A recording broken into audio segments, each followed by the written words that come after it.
Pardon, Seigneur, pardon, pour notre orgueil non résistant. Il y a des péchés que nous sous-estimons. Chaque péché n'a pas la même manière d'intervenir sur la gloire de Dieu dans votre vie. Dans le livre de Proverbes chapitre 5, il est parlé par exemple du péché du sexe, masturbation, impudicité, ça veut dire avoir des rapports en dehors du mariage, homosexualité. Les gens ne veulent plus qu'on parle de ça, mais on va parler. Non frère, je dois te dire la vérité de Dieu. Les péchés de sexe sont très dangereux. La Bible dit, fuyez l'impudicité. Ça dit c'est un péché contre lequel il faut détaler. Amen. Le monsieur là, il me guette. Quand je le vois, je me sens faibli. Pendant que tu es encore lucide. Ferme le téléphone. C'est ça qu'on appelle la fuite, la coupe. Enlève le numéro. On dit pourquoi? Parce que quand tu le vois, ta chair n'est pas tranquille. Toi-même, tu sais que des pensées commencent à naître. Tu es d'accord, il ne faut plus lui parler. Il faut fuir.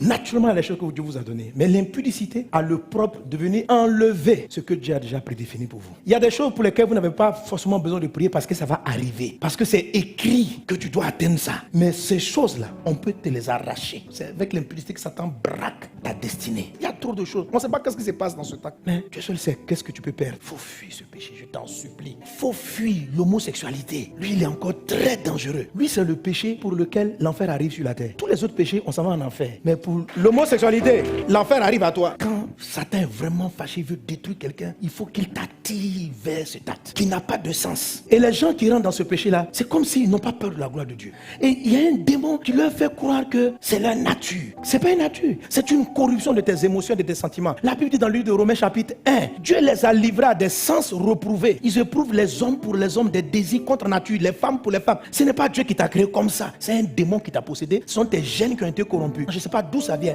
mais il faut que tu sortes de là. N'essayez pas d'être condescendant. Les gens arrivent, premièrement comme ça. On a déjà prié pour moi, mais tu t'es jamais réellement repenti parce que tu crois un tout petit peu que Dieu est d'accord avec ça.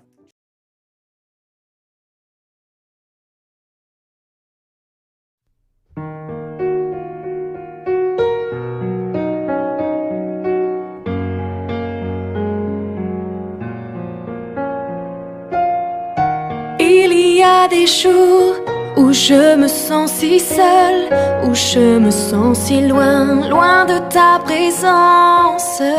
Il y a des jours où je me sens si lasse, tellement découragée, seule face au silence.